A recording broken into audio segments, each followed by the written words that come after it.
पूरा देश और दुनिया मोदी जी का लोहा मान चुकी है।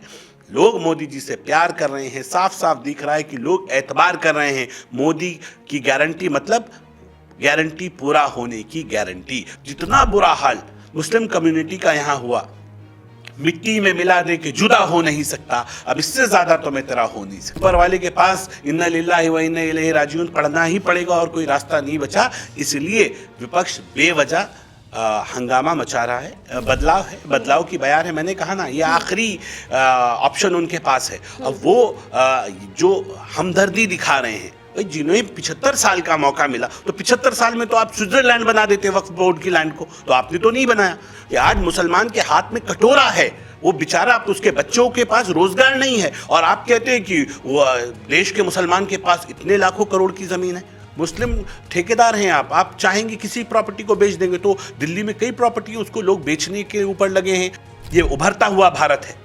इस उभरते हुए भारत में बेईमानों के लिए कोई जगह नहीं है। वक्फ बोर्ड ये एक ऐसा टॉपिक है जिसको लेकर के हमेशा कुछ ना कुछ बवाल जरूर होता है, और अभी सदन में भी जिसको लेकर के काफी कुछ विपक्ष बोल रहा है, क्योंकि इसको लेकर के नया अमेंडमेंट आने वाला है। अब उत्तराखंड वक्फ बोर्ड के चेयरपर्सन शादाब शम्स सर हमारे साथ मौजूद है। हमारे इस पॉडकास्ट में आपका बहुत बहुत स्वागत है सर। बहुत धन्यवाद। सर, सबसे पहले तो ये जो कंट्रोवर्सी हो रही है उस पर तो चर्चा करेंगे ही, लेकिन काफी सारे ऐसे लोग हैं जिनको वक्फ बोर्ड का मतलब कि वक्फ बोर्ड को ही लेकर के इतनी मिसअंडरस्टैंडिंग है, गलत नॉलेज उनके पास है कि वक्फ बोर्ड जमीन हड़प लेती है। ऐसी काफी सारी चीजें जो उनके दिमाग में गलत है। तो सबसे पहले मैं यही जानना चाहूंगी कि आखिर वक्फ बोर्ड है क्या, वो काम क्या करती है? देखिए, वक्फ कहते हैं दान को, हम्म। और आज से 1400 साल पहले मोहम्मद साहब ने ये कॉन्सेप्ट को लागू किया। उन्होंने एक बाग को ख़रीदा, और बाग को ख़रीदने के बाद उन्होंने कहा कि अ, इस प्रॉपर्टी को गरीबों की मदद के लिए इसका इस्तेमाल किया जाए। तो वक्फ में ये कहा जाता है कि हर मुस्लिम कम्युनिटी के आदमी को अपनी ज़िंदगी में जीते हुए वो कुछ दान करके जाए गरीबों के लिए, जिससे मरने के बाद भी उसको उसका पुण्य मिलता रहे। ये हर धर्म में है दान प्रथा। जी। उसी तरह से मुस्लिम्स में ये है कि जिससे उन गरीबों की मदद की जा सके और उसका पुण्य मरने के बाद भी उसका सदका जारिया के रूप में आपको मिलता रहे। ये कॉन्सेप्ट हिंदुस्तान में भी, क्योंकि मुसलमान हैं, तो यहाँ भी ये कॉन्सेप्ट चला कि जो प्रॉपर्टीज़ हैं उसको लोग दान करते रहे और वो दान की प्रॉपर्टी गरीबों के काम आए। लेकिन हुआ इसका उलट। हुआ ये कि वक़्फ़ की संपत्ति तो गरीबों के लिए थी, यतीमों के लिए थी, जिनका कोई नहीं है, जो बेसहारा हैं, जो बेवाएँ हैं, जिनके हस्बैंड नहीं रहे। वो लोग जिसको इसका हक मिलना चाहिए था, इन 75 सालों में वो हक उनको उनका मिला नहीं। अगर मिला होता, अभी लगातार क्योंकि डिस्कशन होता है और लोग कहते हैं कि वक्फ अमेंडमेंट एक्ट की ज़रूरत नहीं है, वक्फ एक्ट बहुत अच्छा है। अगर अच्छा है तो हमारा एक छोटा सा सवाल है, तो बता दीजिए इन 75 सालों में वक्फ ने कोई स्कूल कॉलेजेस बनाया, बेटियों के लिए कुछ अच्छे इंस्टीट्यूशन बनाए, क्या कोई यूनिवर्सिटी बनाई, कोई मेडिकल कॉलेज बनाया गरीब का जहाँ फ्री इलाज हो, ऐसी कोई प्रॉपर्टी डेवलप की हो, व गरीब बच्चों के लिए स्कूल्स बने हों, शेल्टर होम्स बने हों, बेसहाराओं को सहारा मिले? मुझे तो कहीं नज़र नहीं आया। मुझे तो लगा कि चंद अमीर मुसलमान वक़्फ़ के नाम पे खा रहे हैं। ये सदके, ज़कात, खैरात का पैसा था, ये गरीबों का पैसा था, मज़लूमों का हक था। लेकिन खा कौन रहा है? मालदार लोग। किसी के पास 3,500 करोड़ की प्रॉपर्टी, किसी के पास 2,000 करोड़ की प्रॉपर्टी, किसी के पास 5,000। भई ये क्या है? ये आपका पैसा तो नहीं था, ये गरीबों का हक था। अब परेशानी इस बात की है, मैंने एक लाइन भी दी है, मैंने कहा है 75 साल वर्सेस मोदी कार्यकाल। तो एक तरफ 75 साल है, ये आपने किया, एक मौका मोदी सरकार को भी मिले, उनके लोग भी कुछ करना चाहते हैं। अब ये फिर उसके बाद तय होगा ना, अच्छा आपने किया कि हमने किया। अगर गरीबों को उनका हक मिले, बेसहाराओं को सहारा मिले, जो वक्फ के वाकई सदका ज़कात खैरात, जो यतीम बच्चे हैं जिनका कोई नहीं है, उनको अच्छी एजुकेशन मिले, उनको शेल्टर होम्स मिले, तब तो लगेगा कि वक्फ किसी काम आ रहा है। और अंतिम छोर पे खड़ा हुआ समाज, जिसके पास कहते हैं 9 लाख करोड़ की संपत्ति है, उसके बच्चे रेड़ियां लगा रहे हैं, ठेली लगा रहे हैं, उनके पास उस ठेली के ऊपर सामान रखने के पैसे नहीं है। ये कौन खा रहा है फिर इस पैसे को? अगर मुस्लिम समाज के हालात बद से बदतर हैं आज भी, तो इस पैसे का, इस प्रॉपर्टी का यूज कौन कर रहा है फिर? कहां है ये प्रॉपर्टी? पता नहीं। जरा पूछिए ना किसी से, ये क्या किसी मुस्लिम परिवार को कभी वक्फ का कोई लाभ मिला? तो गरीब आदमी कहेगा कोई लाभ नहीं मिला। उसको तो ये भी नहीं पता मेरे यहाँ वक्फ की संपत्तियां कहाँ-कहाँ हैं और कौन लोग उन संपत्तियों पे बैठे हैं। तो जो बैठा है वो छोड़ना नहीं चाहता और उस प्रॉपर्टी को कुछ दमदार नेता, जो विपक्ष के, जो आज विपक्ष में हैं पार्टियां, उनके नेताओं ने उस पर इंक्रोचमेंट किया हुआ, इसलिए पेट में दर्द हो रहा है। मुझे कहते हुए कोई गुरेज नहीं है, लगभग 3,500 करोड़ की संपत्ति तो ओवैसी साहब के पास है। अब वो मुझे अच्छा लगता है, चलिए आपने मेडिकल कॉलेज बनाया, उस मेडिकल कॉलेज में कुछ गरीब मुसलमान बच्चे फ्री में पढ़ने चाहिए थे ना। आप वक्फ की संपत्ति का यूज कर रहे हैं तो उस कम्युनिटी को भी तो फायदा दीजिए। तो बता दीजिए कितने बच्चे फ्री पढ़ रहे हैं, ये बताना पड़ेगा ना। अब जब कम्युनिटी सवाल पूछे, आप ये कह के कि बीजेपी ऐसा कर रही है, मोदी सरकार ऐसा कर रही है, आप डिनाई नहीं कर सकते, आप भाग नहीं सकते सच से। वो देख रहा है, वो सबको देख रहा है, और उसकी लाठी में आवाज नहीं होती। आज सवाल पूछने वालों को के ऊपर सवाल खड़ा कर दिया जाता है। आज हम लोग बैठते हैं तो हमें तो कई मौलाना खड़े हो जाते हैं कि आप ये दलाली कर रहे हैं। आप, अच्छा हम दलाली कर रहे हैं, और आप जो चंदे के पैसे को, जो सदके ज़कात का पैसा इसको खा रहे हैं, ये दलाली नहीं है। ये क्या है? गरीबों के नाम पे पैसा लेते हैं, मजलूमों के नाम पे पैसा लेते हैं और उसे आप अपनी ऐश में उसका इस्तेमाल करते हैं। आप बड़ी बड़ी गाड़ियों में घूम रहे हैं, आपसे कोई हिसाब लेने वाला नहीं। हम ये कह रहे हैं जो जिनके लिए ये हक था उनको मिले तो सही, और इसके अंदर कुछ कमियां हैं तो उन कमियों को दूर करने की बात अगर मेरी गवर्नमेंट करी है तो क्या बुरा कर रही है। मैं ये बात को कंप्लीट कर दूं। अगर ये इतना अच्छा एक्ट है, मैंने ये सुना है कि नगर निगम की संपत्ति पे कोई कब्जा करता है तो नगर निगम का बुलडोजर आता है, उसको हटा देता है। अगर कहीं ग्राम समाज की जमीन पे कब्जा हो रहा है तो प्रधान को अधिकार है कि उसके कब्जे को हटा दे। लेकिन वक्फ की संपत्ति पे कहीं कब्जा हो रहा है तो किसी को अधिकार नहीं है कि वो हटा दे। मैं as a Waqf board chairman इस बात को बोल रहा हूं कि हमें अधिकार नहीं है। हम धारा 54 पे जाएंगे, वकील करेंगे, वकील प्रोसीडिंग में जाएगा, वो ट्रिब्यूनल जाएगा, फिर वो मतलब हमारा काम यही रहा कि फिर वो उसके ऊपर कार्रवाई होगी, वो जमीन को खाली करेगा। मतलब हम जमीन खाली कराते रहे, वकील करते रहे, कोई कब्जा करता रहे, इसके अलावा कोई काम नहीं है वक्फ बोर्ड का। तो ये जो दोहरा मापदंड है, यानी कि काम आपसे करना नहीं आया, आपने 75 सालों में कुछ करके नहीं दिखाया और आज आप कह रहे हैं कि बहुत अच्छा एक्ट है, इसमें बदलाव की आवश्यकता नहीं है। अगर ये अच्छा है तो मुझे लगता है इससे बुरा हाल तो हमारा हो नहीं सकता। जितना बुरा हाल मुस्लिम कम्युनिटी का यहाँ हुआ, मिट्टी में मिला दे के जुदा हो नहीं सकता, अब इससे ज्यादा तो मैं तेरा हो नहीं सकता। जितना हो चुके विपक्ष का मुसलमान, इतना तो मुझे लगता है इससे ज्यादा तो कुछ अब बचा भी नहीं है। और जो आज विपक्ष वेंटिलेटर पे है, इसके पास बचा कुचा हुआ मुसलमान ही है। अब बाकी तो सब लोग हाथ छोड़ चुके हैं। ये जो हल्ला हंगामा जो पार्लियामेंट में नजर आ रहा है, ये इसलिए आ रहा है कि उनको लगता है कि ये जो ऑक्सीजन का आखिरी सिलेंडर बचा है ना,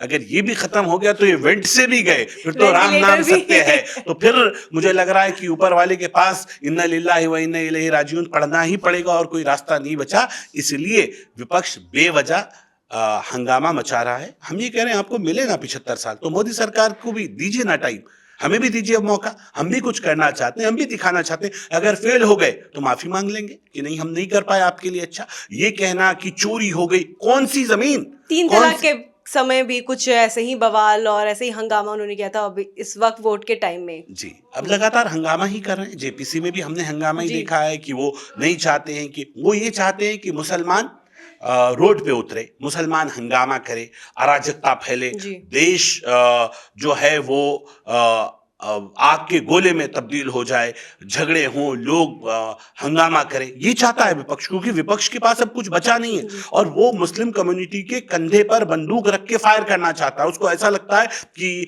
ये कम पढ़े लिखे लोग हैं, इन सेंटिमेंट्स इनमें ज्यादा हैं, इनको बहला फुसला लेते हैं और चलो इनको मोहरा बना देते हैं सत्ता तक पहुंचने के लिए। मुस्लिम कम्युनिटी भी कहीं ना कहीं एक हद तक उनके इस जाल से निकलती नजर आ रही है, क्योंकि आप देख सकते हैं कि अब उनको भी मुस्लिम कम्युनिटी से भी उतने वोट नहीं मिल रहे जितना इकट्ठा करना चाहती है। बदलाव की बयार है। मैंने कहा ना ये आखिरी ऑप्शन उनके पास है। अब वो जो हमदर्दी दिखा रहे हैं, जिन्हें 75 साल का मौका मिला, तो 75 साल में तो आप स्विट्जरलैंड बना देते वक्फ बोर्ड की लैंड को, तो आपने तो नहीं बनाया। अगर आप इतने काबिल थे और आपकी इतनी मोहब्बत थी जितनी आज आप दिखा रहे हैं, तो आप तो सत्ता में रहे। तो उस सत्ता में रहते हुए मोहब्बतें क्यों नहीं दिखी? तो वक्फ बोर्ड की प्रॉपर्टी तब डेवलप क्यों नहीं हो पाई? तब उन वक्फ बोर्ड की प्रॉपर्टी पे अच्छी यूनिवर्सिटीज, अच्छे स्कूल, अच्छे कॉलेजेस क्यों नहीं बन पाए? उस पे अच्छे शेल्टर होम्स क्यों नहीं बन पाए? तो यही हम पूछ रहे हैं कि आज मुसलमान के हाथ में कटोरा है, वो बेचारा, उसके बच्चों के पास रोजगार नहीं है, और आप कहते हैं कि वो देश के मुसलमान के पास इतने लाखों करोड़ की जमीन है। 1 रुपए में होटल ओबराय लीज पे दिया हुआ है, 1 लाख, 1 साल का 1 रुपया किसने दिया? क्या ये सवाल नहीं है? कौन दे रहा है? किसके पास है वक्त की प्रॉपर्टियां? अगर वक्त के पास इतनी है, गरीबों के पास तो नहीं है।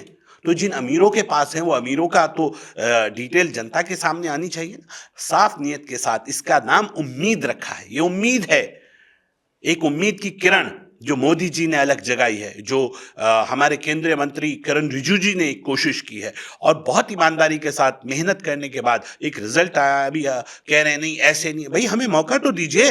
अगर आपको लगेगा कहीं गलत होगा, आपकी सरकार आएगी, बदल दीजिएगा ना। अगर आपको लगेगा कि हमने गलत कर दिया, ये क्या बात हुई? इससे अराजक होने की क्या आवश्यकता है? इस पे पब्लिक को चढ़ा के दंगे कराने की दिशा में जिस तरह से आप माहौल खराब कर रहे हैं कि लूट लिया जाएगा, मस्जिदों में नमाजें नहीं पढ़ने दी जाएंगी, सब कुछ छीन लिया जाएगा, ऐसे क्यों डरा रहे हैं? ऐसा तो कुछ होने वाला नहीं है। ये जो डर का खेल खेल रहा है विपक्ष, वो जानता है कि उसके पास अब बचा कुचा अगर कुछ बचा है देश में तो मुसलमान बचा है, और उस मुस्लिम अपीजमेंट की पॉलिटिक्स के लिए वो ये नाटक कर रहे हैं। ये हमदर्द नहीं है, मुस्लिम कम्युनिटी के भी हमदर्द नहीं है। ये लोग सिर्फ और सिर्फ झूठ की अपनी राजनीति को बचा के रखना चाहते हैं, क्योंकि पूरा देश और दुनिया मोदी जी का लोहा मान चुकी है। लोग मोदी जी से प्यार कर रहे हैं, साफ साफ दिख रहा है कि लोग एतबार कर रहे हैं। मोदी की गारंटी मतलब गारंटी पूरा होने की गारंटी। तो जब ये वाली बात आ जाती है तो लोगों को, मुस्लिम समाज को भी ये सोचना चाहिए कि हमारे हक में कुछ कोई बेहतर करना चाह रहा है तो उसे मौका देना चाहिए। जो लोग, उनको लग रहा है कि शायद अगर मुस्लिम कम्युनिटी के लिए बेहतर हो गया, तो जिस चक्रव्यूह में मुस्लिम कम्युनिटी को फंसा के रखा हुआ है, शायद वो भी इस चक्रव्यूह से बाहर निकल जाएगा और विपक्ष के पास आने वाले वक्त में कुछ बचेगा नहीं। वक्त करता जो वफा आप हमारे होते, हम भी गैरों की तरह आपको प्यारे होते। अगर हालात बेहतर होते तो मुझे लगता है कि विपक्ष के जो नेता हैं, इनके कहने का असर मुस्लिम कम्युनिटी पे इतना न पड़ता जितना पड़ रहा है। मैं इतना कहूँगा, समझदारी से मुस्लिम कम्युनिटी को काम लेना चाहिए। लोकसभा अगर कोई कानून बना रही है, अपर हाउस, लोअर हाउस कोई संशोधन ला रही है, तो घबराने की कोई ज़रूरत नहीं है। हम बेहतरी के लिए, हम भी चाहते हैं कि मुस्लिम कम्युनिटी, क्योंकि अगर देश की मुस्लिम मुस्लिम कम्युनिटी मजबूत होगी तो माँ भारती का एक हाथ जो कमज़ोर पड़ गया है, जो एक अपाहिज की हैसियत में आ गया है, उसको ताकत मिलेगी। और जब पूरा शरीर स्वस्थ होगा तो हम विश्व गुरु बन पाएंगे। और इसलिए उस विश्व गुरु बनाने के लिए इस कमज़ोर हिस्से को ताकत देने की आवश्यकता है। मोदी जी साफ मन से इस कमज़ोर हिस्से को ताकत देने की एक ईमानदार कोशिश कर रहे हैं। हमारी नीयतों पे शक मत कीजिए। औरों को मौका मिला है, वो ठेकेदार नहीं है, कौम के ठेकेदार नहीं है, मुसलमानों के ठेकेदार नहीं है। एक मौका भारतीय जनता पार्टी को भी दीजिए, मुस्लिम समाज के और लोगों को भी दीजिए। मुझे उम्मीद है कि कम्युनिटी के हक में, देश के हक में बेहतर निर्णय होंगे, बेहतर फैसले होंगे, और पूरी दुनिया इस मेरे भारत का लोहा मानेगी, ऐसा मेरा मानना है। मुझे उम्मीद है कि आने वाला वक्त इस गए वक्त से बहुत बेहतर होगा। सर, ये जो नए अमेंडमेंट को लेकर बवाल हो रहा है, और जो पुराना अमेंडमेंट है जिसको जो विपक्ष है जिसकी तारीफ कर रहा है कि ये सही है, सही है, तो इन दोनों में क्या डिफरेंस है? मतलब पुराने अमेंडमेंट, वक्फ बोर्ड का जो बिल है, और अभी जो नया जिसको लेकर के बातें हो रही हैं, जिसको लेकर इतना बवाल हो, दोनों में क्या डिफरेंस है सर? देखिए, डिफरेंस ये है कि एक एक्ट बना, हम्म। उस एक्ट में जैसे एक कहा गया कि वक्फ एक्ट में ये है कि वक्फ एक्ट ने किसी ज़मीन को कह दिया जी। ये हमारी है, तो फिर वो हमारी हो जाएगी। हम्म। मुझे लगता है कि कई बार ज़्यादा छूट देने से भी नुकसान हो जाता है। जी। तो वो उस लैंड के बारे में कहा गया था कि भाई सामने वाला पेपर दिखाए। तो वक्फ बोर्ड कहता है कि भाई मैंने कह दिया ये अगर लैंड हमारी है तो आप कागज़ दिखाइए। जी सर। और ये वाले कहते नहीं, आप मेरे कागज़ नहीं देख रहे हैं और डायरेक्ट ट्रिब्यूनल में चले जाते हैं, मुझे तो पूछ ही नहीं रहा है। तो नया एक्ट कहता है कि नहीं, कोर्ट में जाने का अवसर दूसरे पक्ष को भी मिलेगा। वो भी आप ट्रिब्यूनल के बाद हाई कोर्ट जा सकेगा, वो भी सुप्रीम कोर्ट जा सकेगा, वो भी अपने कागज़ दिखा सकेगा, वो भी आपसे कागज़ मांग सकेगा।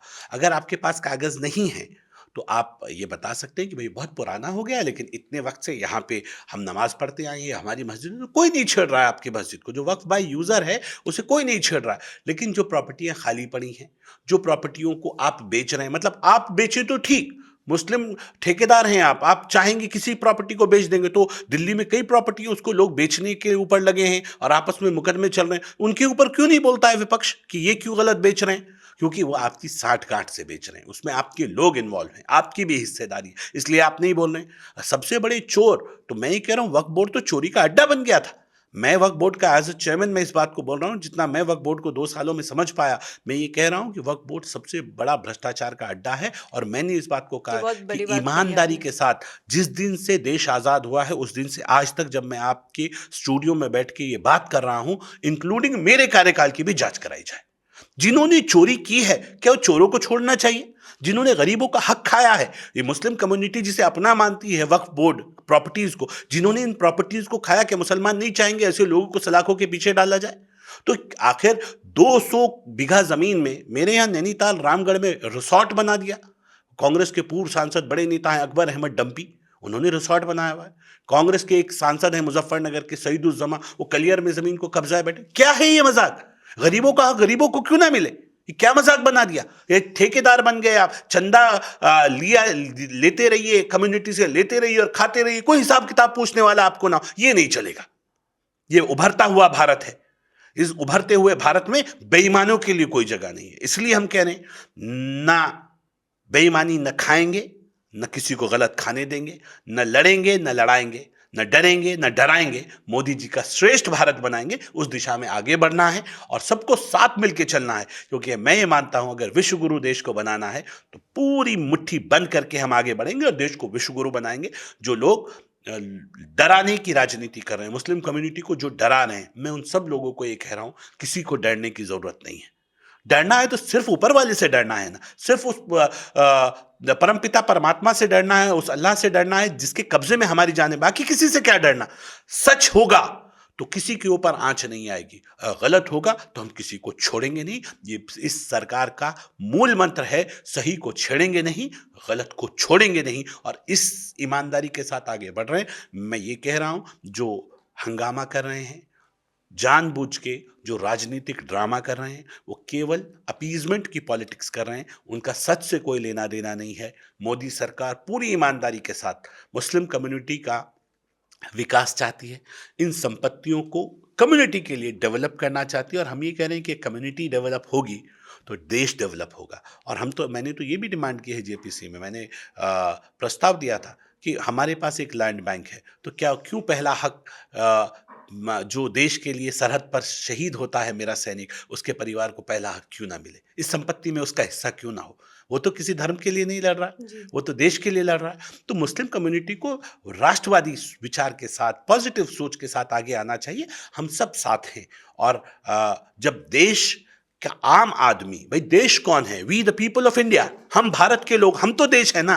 जब सब लोग तरक्की करेंगे तब देश आगे बढ़ेगा। उस दिशा में मोदी जी और मोदी सरकार सोच रही है। मैं बहुत बधाई देता हूं और ये उम्मीद करता हूं कि आज जो जेपीसी के अध्यक्ष माननीय जगदम्बिका पाल जी ने सुझाव अमेंडमेंट एक्ट जो हमारा वक्फ का है उसे टेबल किया है।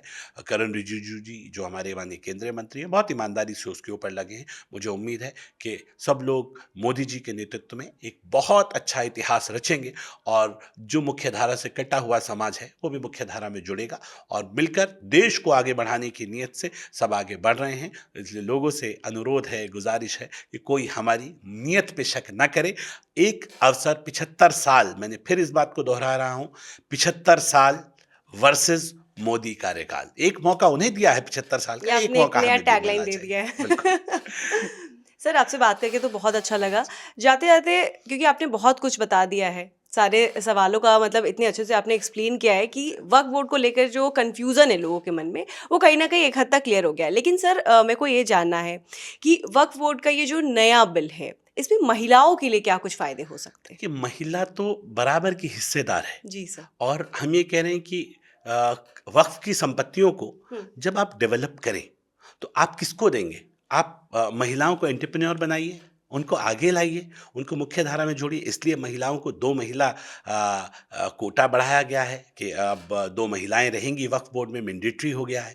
तो ये अच्छी चीज़ है, पॉजिटिव नोट के साथ हम आगे बढ़ रहे हैं। क्यों बेटियों का हक नहीं है क्या? मेरे नबी ने तो 1400 साल पहले बेटियों को हक दिया, तो आज अगर बेटियों को हक मिल रहा है, बराबरी का सम्मान मिल रहा है, तो ये मिलना चाहिए, क्योंकि बेटियां एक आधी आबादी के बारे में सोचती हैं, उनकी तकलीफ आधी आबादी की तकलीफ है। तो मुझे लगता है कि देश की बेटियां हैं, देश को मजबूत करने में अच्छा एक भूमिका निभाएंगी। तो बहुत अच्छी सोच के साथ मैंने फिर इस बात को कह रहा हूँ जी। कि एक कहावत है, beauty lies on the eyes of the beholder. तो देखने वाले की आंख में खूबसूरती होती है। अगर कोई हमें नफरत की निगाह से देखेगा तो उसे मोहब्बत नजर नहीं आएगी, लेकिन अगर एक बार विश्वास की निगाह से देखेगा, ईमानदारी की निगाह से देखेगा, उम्मीद की निगाह से देखेगा, तो उसे इस वक्त अमेंडमेंट एक्ट में उम्मीद नजर आएगी। और ये उम्मीद भारत की उम्मीद है, ये भारत के मुसलमानों की उम्मीद है, और ये मोदी की उम्मीद है। मुझे उम्मीद है कि हम इस उम्मीद पर खरा जरूर उतरेंगे। बहुत-बहुत शुक्रिया सर, आपने इतनी सारी जानकारी दी हमें वक्फ बोर्ड को लेकर के। काफ़ी सारे हमारे नए व्यूअर्स भी होंगे, जिनको अब समझ में आया होगा कि आखिरकार ये बोर्ड है क्या? क्योंकि जो कन्फ्यूज़न था वो आपने क्लियर कर दिया। बहुत शुक्रिया आपका बताइए, हमारे बहुत पॉडकास्ट में आने के लिए। शुक्रिया।